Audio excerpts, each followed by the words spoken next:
చెబుతూ ఏమన్నాడంటే, అయితే దేవుడు మన ఎడల తన ప్రేమను అది ఎల్లడిపరుచుచున్నాడు. అంటే ఎలా ఎల్లడిపరుచుచున్నాడు?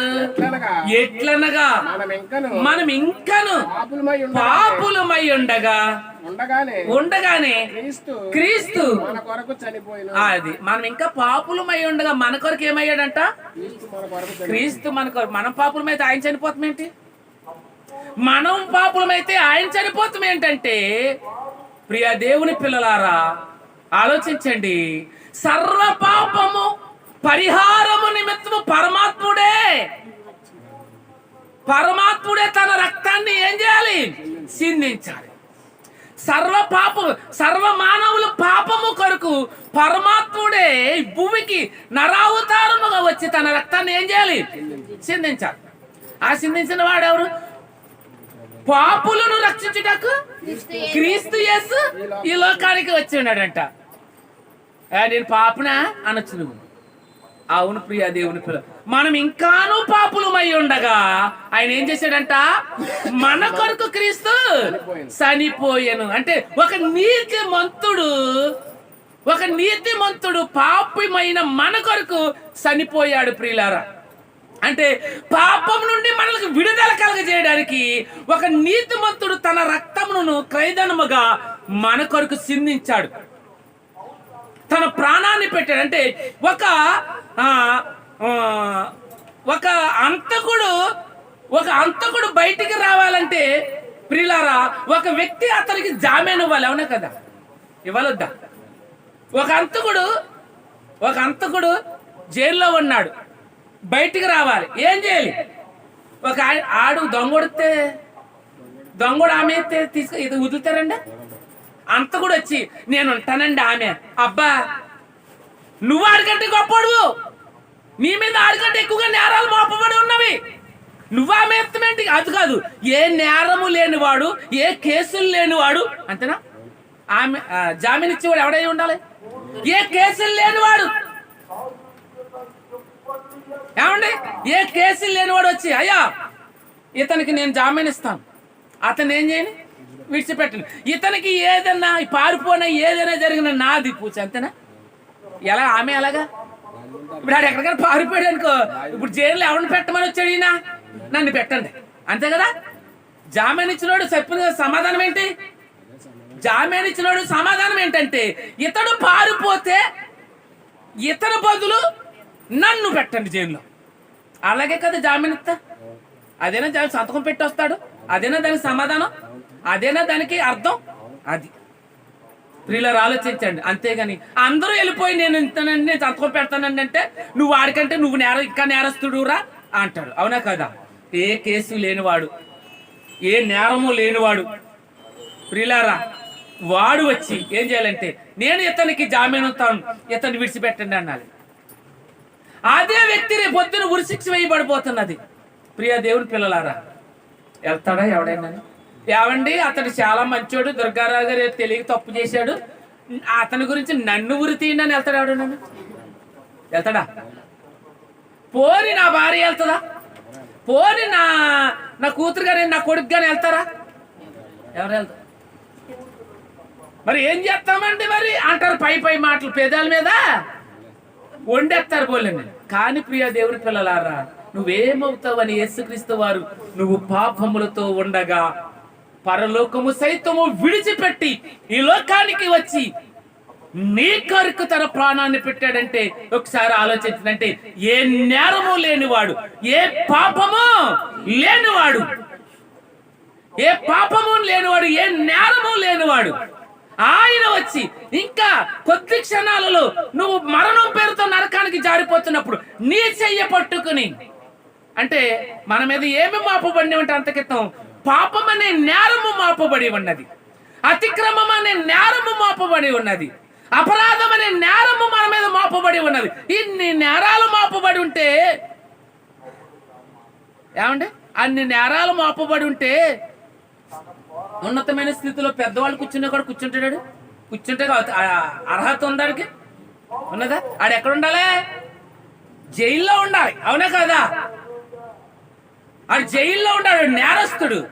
ఇన్ని నేరాలు మన మీద మోపబడి ఉంటే ఈ నేరాలన్నిటికీ నేను క్రయదము చెల్లిస్తాను, నా ప్రాణము పెడతానని ఆ పాపము నుండి, ఆ అపరాధము నుండి మనల్ని ఏం చేశాడంటే విడిపించాడు. ఆయన విలువైన శిలువ రక్తముతో ఏం చేశాడంటే మనల్ని విడిపించాడు. మనల్ని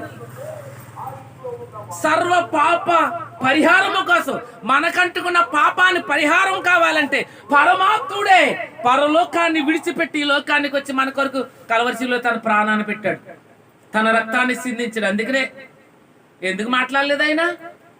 ఎందుకు మాట్లాడలేదు? అతడు బాధింపబడుతున్నాడు, నలగొట్టబడుతున్నాడు, సితగొట్టబడుతున్నాడు, కొరడాలతో కొట్టబడుతున్నాడు, ఆకారికి వాసం మిగులుతో మ్రానికి దిగ్గొట్టబడ్డాడు. ఇంకా చచ్చాడా ఉన్నాడా అని ఇంకా బళ్ళలతో ఏం చేశారు? పొడిశారు. ప్రియులారా ఆలోచించండి. అయినా సరే ఏమన్నాడు ఈయన? మౌనముగా ఉన్నాడు, నోరు తెరవలేదు. తెలిసినా కానీ ఏమన్నాడు? తండ్రి, వీరేమి చేస్తున్నారో వీరు ఎరగరు, వీరిని క్షమించంటే ఈ ప్రణాళిక వీరికి తెలియదు. అర్థమవుతున్నదా? ఈ ప్రణాళిక ఆయన ఎందుకు నోరు తెరవలేదంటే ఆ ప్రణాళిక మనకెవరికి, అప్పుడు ఉన్న వారికి ఎవరికీ తెలియదు. ఆలోచించండి. ఇప్పుడు ఆయన నలగొట్టకపోతే, సిద్ధగొట్టకపోతే మనకు రక్షణ ఉన్నదండి? సిలువ సరిపోతే మనకు రక్షణ ఉన్నదండి? ఏమండి? కోడిని తెచ్చానండి నేను, ఇంట్లో కోసి వండికి తినాలి, పిల్లలతో అందరితో పలవా చేసుకుని బిర్యానీ చేసుకుని తినాలని ఉన్నదని ఒక కోడిని పట్టుకొచ్చానండి. కోడిని పట్టుకొచ్చే కోద్దామని దాడికి ఇంట్లో వాళ్ళందరూ నా మీద అడిపోయి కత్తి ఉడిపించేసి, కత్తి పెట్టి ఉడిపించేసి, బాబోయ్ కొయ్యకి బాబోయ్ అని అన్నారనుకో, ఆ రోజు ఏంటి మనకి? బిర్యానీ ఉండదు, కూర ఉండదు, చారు నీళ్ళు, చింతపండు చారు నీళ్ళు, కోరిక తీరదు, కడుపు నిండదు. అంతేనా? అంటే మీకు అర్థం కావడానికి చెప్తున్నాను. అంటే క్రీస్తుని ఒక కోడితో అంటే నీకు అర్థం కావాలి, నీకు అర్థం కావాలి. అలాగే సిలువ వేయకూడదు బాబాయ్, చంపకూడదు బాబాయ్ అంటే మనకి ఏముండదు? రక్షణ లేదు. ప్రియులారా ఆలోచించండి, మనకు రక్షణ అనేది లేదు. అందుకనే ఆయన నలగొట్టబడ్డాడు, అందుకనే ఆయన సిద్ధగొట్టబడ్డాడు, అందుకనే ఆయన కొరడాలతో కొట్టబడ్డాడు, అందుకనే ఆయన మేకులు దిగ్గొట్టబడ్డాడు, బల్లాలతో పొడవబడ్డాడు. ఏమాత్రము నోరు తెరవలేదు. అపహాసింపబడ్డాడు, ఉమ్ము పూశారు, అపవాసించారు, తన్నారు, వెనకాల ఒక సరుపు సరిసి యేసు నిన్ను కొట్టింది ఎవరు అని అడిగారు. అయితే ప్రియ దేవుడి పిల్లలారా, సిలువ ఆయన ఒక్కరినే కాదు, చాలా మందిని వేశారు, గాని ఆయనకి జరిగిన అపవాసము మరి ఈ ప్రపంచంలో ఎవరికి జరగలేదు. మీ అందరిలో నా కొడుకుని ఒక కేక వేసినంటే టుపక దెబ్బకు దొరకండి. అవునా కదా? ఎందుకు నన్ను అవమానిస్తావా అని? అవునా కదా? ప్రియులారా ఒకసారి మనము ఆలోచిస్తే వస్త్రాలు కూడా లేనట్లుగా యెరూషలేము వీధుల్లో లక్షలాది మంది చూస్తుండగా సమాజములు రోడ్డు మీద తన్నుకుంటూ, గెంటుకుంటూ, కొరడాలతో కొట్టుకుంటూ తీసుకెళ్తుంటే 33.5 సంవత్సరాల వయసు గలవాడు ఒకసారి ఎలా ఉంటాడో, ఎంత యవనస్తుడో ఒకసారి చూడండి. ఎన్ని సంవత్సరాలు అంట సిలువేసినప్పుడు? 33.5 సంవత్సరాలు. అంటే 33 సంవత్సరాల 6 నెలలు. 6 నెలలు అంటే ఇలాంటి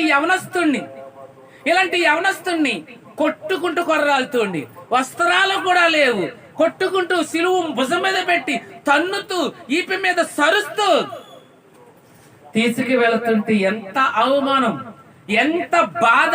ఏమండి? అప్పుడు మళ్ళా ఇంకా ఎవరు నేర్తున్నారంట? యెరూషలేము కుమార్తెలు అందరూ వచ్చి దుఃఖపడుతూ రొమ్ము కొట్టుకుంటున్నారంట.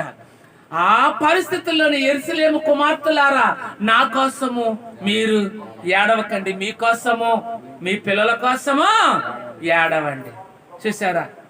ఏమీ కూడా అతడు ఏమీ నోరు తెరవలేదు.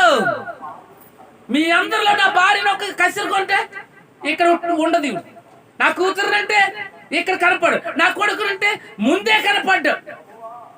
చెబుతున్నాను, మనమే ఎవరిని క్రీస్తుని ధరించుకున్నామా? క్రీస్తుని ధరించుకున్నావా? ఆ దీనత్వాన్ని ధరించుకున్నావా? ఆ దీనత్వాన్ని ఆ తగ్గింపు జీవితాన్ని నువ్వు ధరించుకున్నావా? క్రీస్తు రక్తంలో కడగబడ్డాము కానీ, క్రీస్తు విలువైన రక్తంలో మనం కడగబడ్డాము కానీ, ఉన్నతమైన రాజ్యానికి వారసులమయ్యాము కానీ, నీలో కోపము తగ్గిందా?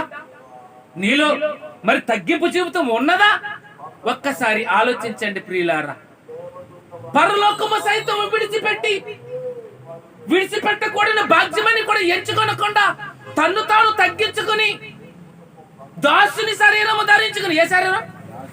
దాసుడు పాలేరు శరీరం ధరించుకున్నాడు. రాజుగారి శరీరం ధరించుకొచ్చు కోటలో నుంచి, అది కాదు. ఆయన రావటము ఒక ప్రణాళిక. ఆయన రావటం వెనకాల ఒక ప్రణాళిక ఉన్నది. ఈ సర్వ మానవుల పాపము కొరకు, ఆ పాపము కొట్టివేయబడడానికి, వారి పాపముల కొరకు క్రైదము తన ప్రాణాన్ని పెట్టడానికి తన్ను తాను తగ్గించుకుని లోకానికి వచ్చాడు. ప్రియా దేవుని పిల్లలారా, మన కొరకు 33.5 సంవత్సరాలు మరి సువార్త ప్రకటించి ఆయన పట్టబడి కొట్టుకుంటా తీసుకుని వెళ్తున్నారు. ప్రియులారా, ఆలోచించండి. ఎందుకంటే అలాగా జరుగుతున్న సందర్భంలో తండ్రి అయిన దేవుని కంటిలో ఆనందము చూస్తున్నాడు క్రీస్తు.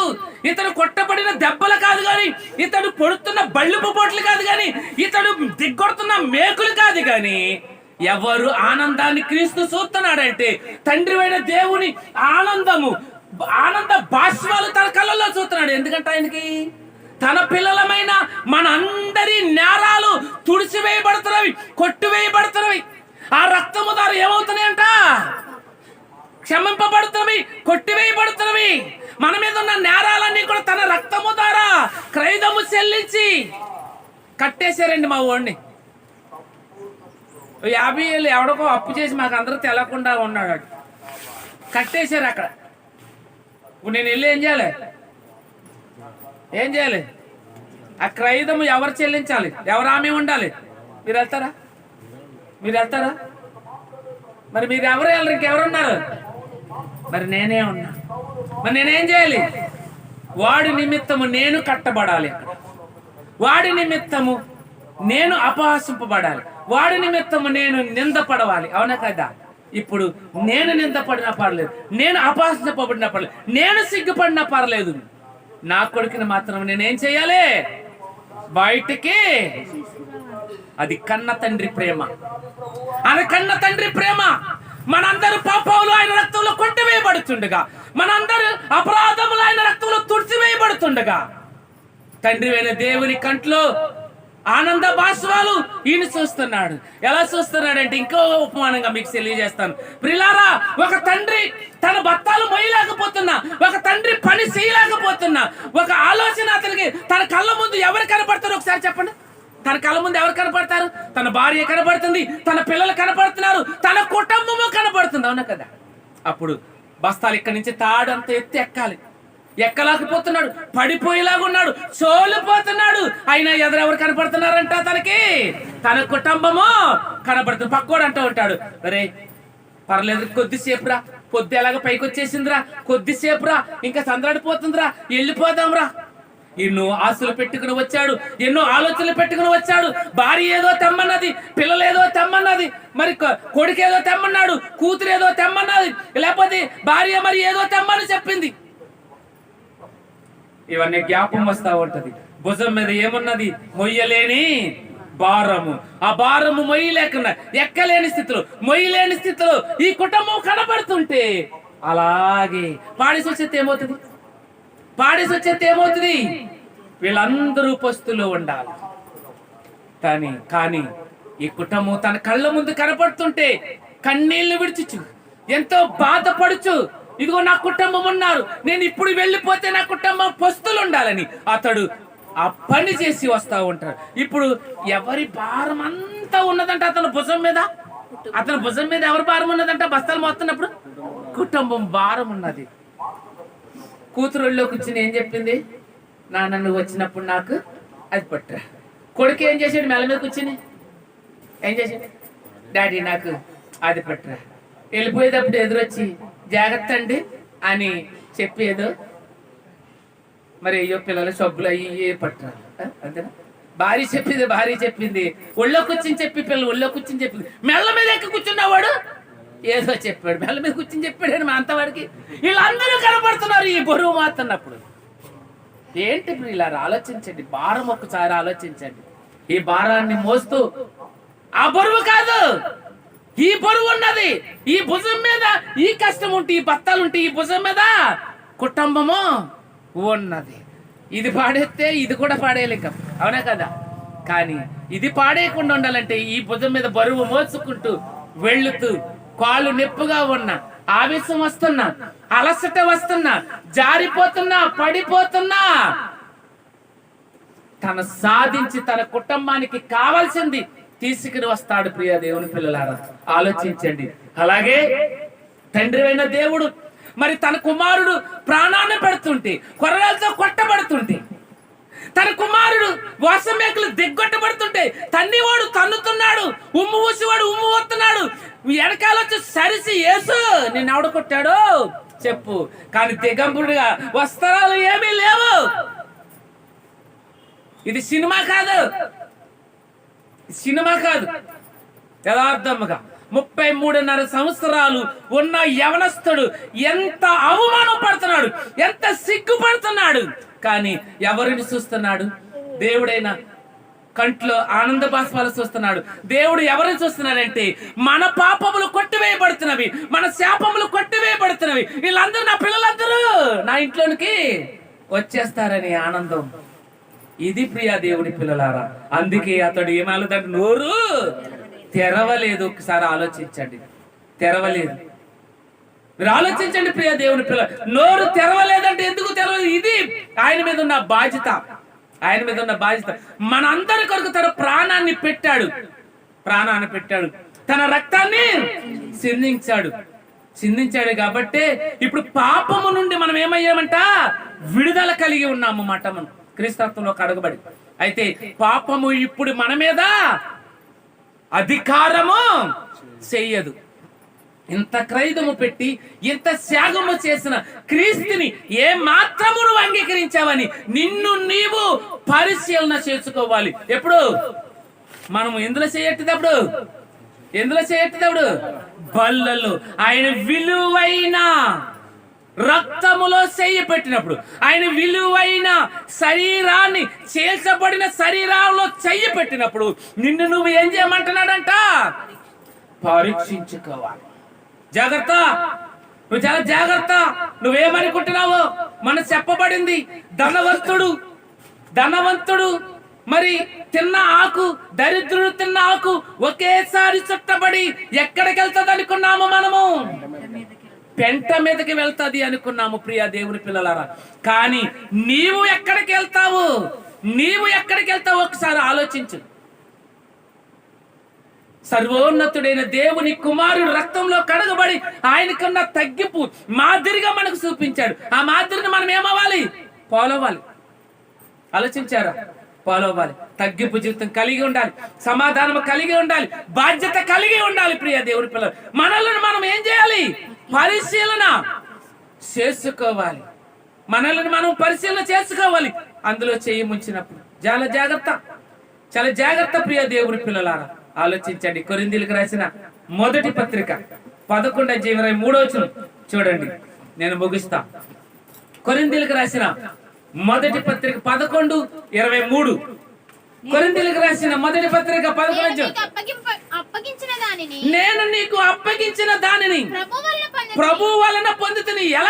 ఎలాగా పొందాడంటే, ప్రభు అయిన యేసుక్రీస్తు మరి తీసుకుని వెళ్తుంటే కొరడాతో కొడుతుంటే ఒక్కొక్క కొరడా దెబ్బకి 1/2 kg మాంసం ముద్దు ఊడిపోయి ఎరుసలేము వీధుల్లో పడిపోయేదంటండి.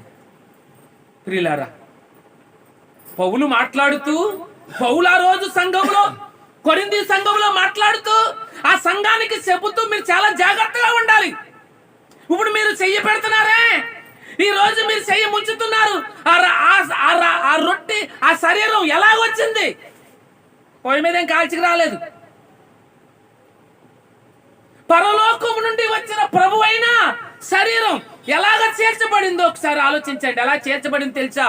మీకు చాలా సార్లు చెప్పాం. ఆ కొరడాకి ప్రియులరా, కొరడాకి మామూలు ఏంటి, ఆడేవాడు యాసాలు ఎత్తారు చూడండి. పొటాష్ గాలు దేవరంలో యాక్షన్ వేసుకొచ్చి ఇలా కొరడా కొట్టుకుంటారు. అయ్యి కాదు కొరడా. యేసుక్రీస్తు వారికి ప్రత్యేకంగా తయారు చేశారంట కొరడా. ఆ కొరడాకి ఏం పెట్టారు సుతలనంటే ప్రియులారా, జంతువులు ఎముకలు స్వాట్టిగా చెక్కి ఆ సుతని కట్టారంట. ఏ మాదిరిగా అంటే మన చిన్నప్పుడు ఇప్పుడు నూతులు లేవులు అన్ని పాడైపోయి, నూతులు లేవు, కోతులు లేవు, అన్ని పూడిపోయి.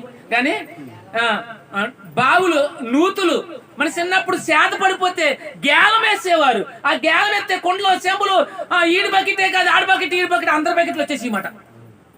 ఆ గేలం మరి మీకు ఎంతమందికి తెలుసా మీ అందరికీ? దేవుని స్తోత్రం. ఇంకా వెళ్ళిపోలేదులే మనం ఎదరికి, ఇంకా ఉన్నాంలే, అవన్నీ చూసిన వాళ్ళు ఉన్నాం. ఆ గేలం ఏ రీతిలో ఉంటుందండి? ఇప్పుడు మీ రామకృష్ణ గారి పిల్లలకి మా పిల్లలకంటే తెలదు ఆ గేలం, మనకు తెలుసు కదా. ఆలోచించండి పిల్లలు, ఆలోచించండి. అయితే ఆ మాదిరిగా ఈ జంతువుల ఎముకలు షార్ట్గా చెక్కి ఆ కొరడాకి కట్టారంట. ఆ కొరడాతో కొడుతుంటే ఒక్కొక్క కొరడా దెబ్బకు 1/2 కేజీ మాంసం వచ్చి నేల మీద పడిపోతుందంట. చూడండి అస్సలు ఏంటండి బాబు. ఇంక ఎరిసిలే అక్కడ గొలుగొత్త కొండకి వెళ్ళేదానికి ఏం మిగిలితాయి? శరీరం ఏమన్నా మిగిలిందా? ఏం మిగలదు, ఎముకలు మాత్రం ఉంటాయి అంతే. కొట్టుకుంటూ తీసుకెళ్తున్నారు మాంసం ముద్దలు, ఎరిసిల మీదలో రక్తపు మడుగులు దొల్లించుకుంటూ తన్నుకుంటూ కొట్టుకుంటూ తీసుకెళ్తున్నారు. ప్రియులారా, ఆ శరీరమును ప్రభు నాకు అప్పగించాడు అంటున్నాడు పౌలు. ఏమంటున్నాడంట? నేను మీకు అప్పగించిన దానిని ప్రభు వలన నేను పొందితిని. ప్రభు అయిన యేసు తాను అప్పగింపబడిన రాత్రి ఒక రొట్టెను ఎత్తుకొని కృతజ్ఞతాస్తుతులు చెల్లించి దానిని విరిసి, ఇది మీ కొరకైనా. అది రొట్టు కాదు. ఏంటంట అది? అది రొట్టు కాదు. అందరూ చెప్పండి, అది రొట్టు కాదు. ఏంటంట? ఎవరి శరీరం అంట? క్రీస్తు శరీరము. మీరు తీసుకుంటున్నారు ఈ రోజు. అది రొట్టు కాదు, క్రీస్తు శరీరము. మీరు తర్వాత చెప్పాడు కదా, ఏమన్నాడంట? ఒక రొట్టెను ఎత్తుకొని, ప్రభు ఏం చెప్పాడంట? ఒక రొట్టెను ఎత్తుకొని కృతజ్ఞతాస్తుతులు చెల్లించి దానిని విరిసి, ఇది మీ కొరకైనా నా శరీరము. నన్ను జ్ఞాపకం ఏంటి? జ్ఞాపకం చేసుకోవటం ఏంటి? యేసుబాబా బాగుంది, నీ శరీరం రొట్టె చాలా బాగుంది అనా? యేసుబాబు అంట మరి ఎప్పుడు 2000 సంవత్సరాల క్రితం వచ్చాడంట, మరి మన కోసం చనిపోయాడంట అని జ్ఞాపకం చేసుకుంటామా? అది కాదు. ఆయన గుణాతిశయములను మనం ఏం చేయాలి? ఆయన ప్రాణ త్యాగములను మనం ఏం చేయాలి? సపోజ్ మా అమ్మ చచ్చిపోయిందిలే, మంచిది చదువు. సపోజ్ అంటానేంటి? మా అమ్మ చనిపోయింది. ఇప్పుడు జ్ఞాపకార్థం మీటింగ్ పెట్టుకున్నాం అవునా? ఇప్పుడు జ్ఞాపకార్థము ఎవరు జ్ఞాపకం చేసుకోవడానికి? ఆవిడ్ని. అవునా కదా? ఎవరైతే చనిపోయిందో ఆవిడ్ని మనం ఏం చేయాలి? జ్ఞాపకార్థ కూడిక అంటే ఇప్పుడు ఆవిడ జ్ఞాపకం చేసుకుని, అంటే నీతిమంతులు జ్ఞాపకం చేసుకుని ఎంతో ఆశీర్వాదము అన్నాడు. దేవుని స్తోత్రం. మరి ప్రియులారా, ఆవిడ్ని జ్ఞాపకం చేసుకోవడానికి ఇప్పుడు ఏం చేస్తామంటే, పాస్టర్ గారు వచ్చి ఏం చెప్తాడు? ఆవిడ ప్రార్థనను చెప్తాడు, ఆవిడ పాడిన పాటలను చెప్తాడు, ఆవిడ చేసిన సువార్తను చెప్తాడు, ఆవిడ చేసిన పరిచర్యను చెబుతాడు. అవునా కదా? అదే నీతిమంతులు జ్ఞాపకం చేసుకున్నట ఆశీర్వాదకరము అన్నాడు. అంతేనా? చచ్చిపోతే అమ్మగారండి, ఆవిడ చచ్చిపోయిందని భోజనాలు బాగా పెట్టారండి అనుకుంటాగా? కాదు. ఆమె పరిచర్య, ఆమె పాటలు పాడింది, ఆమె వాక్యము చదివింది, ఆమె ప్రార్థన పరురాలు ఇవి. అందుకని జ్ఞాపక కూడిక అన్నాడు, జ్ఞాపకార్థ కూడిక. ఇప్పుడు ఈయనేమన్నాడు? ఇది తీసుకున్నప్పుడు ఎవరు జ్ఞాపకం చేసుకోవాలి? నన్ను. సామాన్యమైనది కాదు, క్రీస్తుని జ్ఞాపకం చేసుకోడు. నా కొరకు కలవరి శిలువలో చనిపోయాడా, నా కొరకు కొరడాలతో కొట్టబడ్డాడా, నా కొరకు మేకులు దిగ్గొట్టబడ్డాడా, నా కొరకు బల్లిపు పోట్లు పొడసబడ్డాడా అని ఏం చేయాలి? జ్ఞాపకము చేసుకోనాలి. నన్ను జ్ఞాపకము చేయటానికి దీనిని చేయడి అని చెప్పాడా? ఆ ప్రకారమే భోజనమైన పిమ్మట ఆయన పాత్రను ఎత్తుకొని, ఈ పాత్ర నా రక్తము వలన అయినా. అది ప్రియులారా, యేసుక్రీస్తు పుట్టినప్పుడుది పాత నిబంధన, ఇప్పుడు ఏ నిబంధన? కొత్త నిబంధన. ఎవరు దేంతో కొత్త చట్టం అయిందంటే ఇప్పుడు క్రీస్తు రక్తంతో మనకి చట్టము మారిపోయింది. ఆలోచించారా? కొత్త నిబంధన. చదవండి. మీరు దీనిలోకి తాగినప్పుడల్లా దీనిలోనిది తాగినప్పుడల్లాను నన్ను జ్ఞాపకము చేసుకున్నట్టకై దీనిని చేయడం అని చెప్పాను. మీరు ఈ రొట్టె తిని ఈ రొట్టె తిని ఇందాకేమన్నాడు? మళ్ళీ రొట్టె అంటున్నాడు. ఇందాకేమన్నాడు? నా శరీరము అన్నాడు. అంటే ప్రియ దేవుడు, ఇది రొట్టె కాదు, నా శరీరము అని. ఇప్పుడు మళ్ళీ మామూలు భాషలోనికి వచ్చి ఏమన్నాడు? మీరు ఈ రొట్టెను తిని ఈ పాత్రలోనిది తాగినప్పుడు ప్రభు వచ్చే వరకు ఆయన మరణమును ప్రచురించుదురు. ఆయన మరణమును అది తిని, ఆయన శరీరం తిని, ఆయన రక్తం తాగినప్పుడల్లా మనము ఆయన మరణమును ప్రచురించి ఆయన వచ్చే వరకు. ఒకవేళ ఆయన రావటం ఆల్చిపోయినా కానీ మన మరణం మాత్రము కంపల్సరీగా ఉంది. అవునా కదా? మన మరణము కంపల్సరీగా ఉన్నది. మన వెనకాల మనకు మరణం తరువుకు వస్తున్నది. కానీ ఆయన రాకడ ఒకవేళ ఆలస్యం అవ్వచ్చు, మన మరణం మాత్రం కంపల్సరీగా ఉన్నది. కానీ ఈ మధ్యగా మనం ఏం చేయాలి? ఆయన మరణం పరిశోధించేంటి? అవును, నేను మరణానికి వెళ్ళిపోతున్నప్పుడు, నేను నరకానికి జారిపోతున్నప్పుడు ప్రభు నా చెయ్యి పట్టుకుని నా నిమిత్తం, నా పాపముల నిమిత్తము, నా అపరాధముల నిమిత్తము, నా శాపముల నిమిత్తము కొట్టివేయబడడానికి ఆయన విలువైన రక్తము క్రైదముగా ఇచ్చి నన్ను కొనుక్కున్నాడు. ఆయన పరిశుద్ధ రక్తముతో కొట్టివేయబడినవి నన్ను కొనుక్కున్నాడు. పాపము నుండి నన్ను ఏం చేశాడు?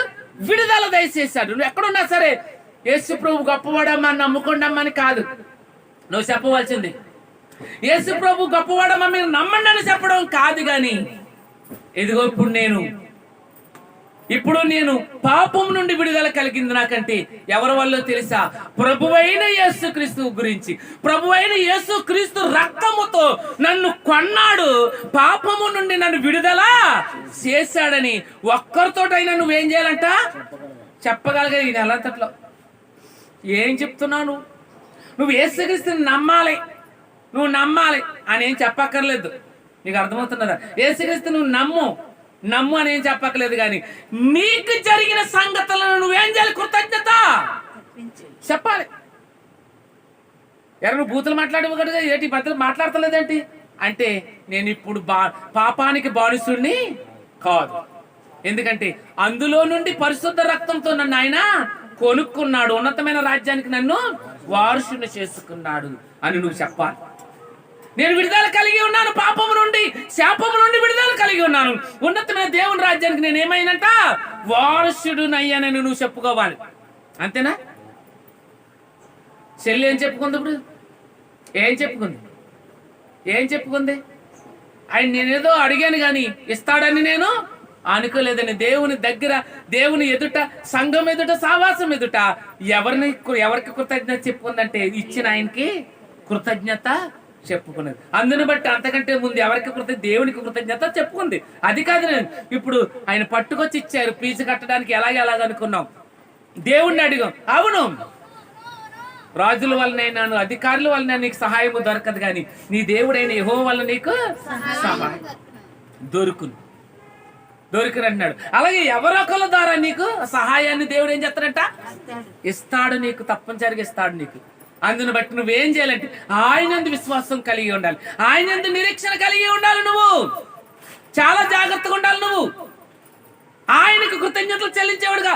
ఒక్కసారైనా నువ్వు నా కొరకు క్రీస్తు చనిపోయాడు, ఇప్పుడు నేను పాపం నుండి విడుదల కలిగి ఉన్నాను, నేను పాపానికి దాసురాలిని కాదు, పాపమునకు నేను నా అవయవాలు బానిసలు కావు, నేను అప్పగించను. అంతే. నోరు గాని, కళ్ళు గాని, కాళ్ళు గాని, చేతులు గాని దేనికి అప్పగించకూడదంటే ఇంకా ఆల్రెడీ ఇడిపింపబడ్డాం. ప్రియ దేవుని పిల్లలారా, ఆలోచించండి. మనము మంచి వారము కాకపోయినా మన కొరకు తన ప్రాణాన్ని పెట్టి తన రక్తంతో మనల్ని కొన్నాడు. ప్రియ దేవుని పిల్లలారా, ఆలోచించండి. మనల్ని కొనుక్కున్నాడు. కింద ఏమంటున్నాడంటే, ఇంకా ఏమంటున్నాడు? మీరు ఈ రొట్టెను తిని ఈ పాత్రలోను తాగినప్పుడల్లా ప్రభు వచ్చే వరకు ఆయన మరణమును ప్రచురించుదురు. కాబట్టి ఎవడు అయోగ్యముగా ప్రభు యొక్క రొట్టెను తినును లేక ఆ పాత్రలోను తాగును వాడు ప్రభు యొక్క శరీరమును గురించి, రక్తమును గురించి అపరాధి అగును అంటున్నాడు. అంటే అయోగ్యముగా వచ్చాను కాదు, వెళ్ళాను కాదు, ఇవాళ ఫస్ట్ ఆదివారం కదా, నేను బల్లో పాలు పొందాలి కాదని కాదు. ఎవరు ప్రేమింపని నన్ను నా ప్రభు ప్రేమించి పాపము భయంకరమైన శాపము నుండి నన్ను విడుదల చేసి ఇదిగో ఆయన రక్తాన్ని ఆయన శరీరాన్ని నాకు ఇచ్చాడు, ఉన్నతమైన రాజ్యానికి నన్ను వారసుడుగా చేసుకున్నాడని నువ్వు భయము పడుతూ నిన్ను నువ్వు పరిశీలన చేసుకుంటూ నేను దేవుడి కట్టడాల ప్రకారం నడుచుకుంటున్నానా లేదని నిన్ను నువ్వేం చేయాలి, పరిశీలన చేసుకోవాలి అంటున్నాడు. అంటే అనాలోచనగా మాత్రం నువ్వు తీసుకోకూడదు, నువ్వు అనాలోచనగా తీసుకోకూడదు. తీసుకున్నాక నువ్వు దేవుడి కట్టడాల ప్రకారం నడుచుకుంటున్నానో లేదో, అంతేనా ప్రియులారా? నిన్ను నువ్వేం చేయాలంట, పరిశీలన చేసుకోవాలి. ఆ ఏమీ కాకుండా పరిశీలన చేసుకోకుండా నువ్వు ఆజ్ఞలు పాటించకుండా ఆయన అడుగుదారుల్లో నడవకుండా ఇది రొట్టె కదా ఇది ద్రాక్షరసమే కదా అని తీసేసుకున్నావు అనుకో, నువ్వేమవుతావంట, అపరాధి. అపరాధి అంటే ఎవరా? దొంగ. అంటే అపరాధి అంటే దొంగ. మీరు ఆలోచించండి, మీరు ఈ ఆజ్ఞల్లో మీరు ఖచ్చితంగా మీరు పరిశీలన చేసుకుంటున్నారా? క్రీస్తు నా కొరకు బలి అయిపోయాడు, క్రీస్తు నా కొరకు తన రక్తాన్ని చెందించాడు, పాపం నుండి నన్ను విడుదల చేశాడు, క్రీస్తుకి నేను ఏమి ఇవ్వగలుగుతున్నాను, క్రీస్తును అనుసరించి ఏమి నడవగలుగుతున్నానని మిమ్మల్ని మీరు పరిశీలన చేసుకోగలుగుతున్నారా? ఒక్కసారి ఆలోచించండి ప్రియులారా, ఆలోచించండి. తను పరిశీలన చేసుకోవాలి, పరిశీలన చేసుకోవాలి. ఇల్లేంలే తీసుకున్నామలే, ఇవాళ మొదటి ఆదివారం కదా మరి తీసుకున్నాంలే చేసేమని కాదు ప్రియులారు. చాలా జాగ్రత్తగా ఉండాలి, చాలా జాగ్రత్తగా ఉండాలి. ఆజ్ఞలు పాటించాలి, ఆయన చెప్పిన ప్రతి మాట ప్రకారం నడుచుకోవాలి, అనుసరించాలి. కాబట్టి ప్రతి మనుషుడు తన్ను తాను పరీక్షించుకొనవలెను. అలాగు చేసి ఆ రొట్టెను తిని ఆ పాత్రలను తాగవలెను. ప్రభు శరీరమని వివేచింపక తిని త్రాగువాడు తనకు శిక్షా విధి కలుగటానికే తిని తాగుతున్నాడు. దేవునికి స్తోత్రం. చాలా జాగ్రత్తగా. ఇప్పుడు దాకా చేయలేకపోయినేమో, ఇప్పుడు దాకా ఆయన అడుగుతాడు నడవలేకపోయినేమో, ఇప్పుడు దాకా ఆయన ఆజ్ఞల ప్రకారం నడవలేకపోయినా, కట్టడాల ప్రకారం నడవలేకపోయినా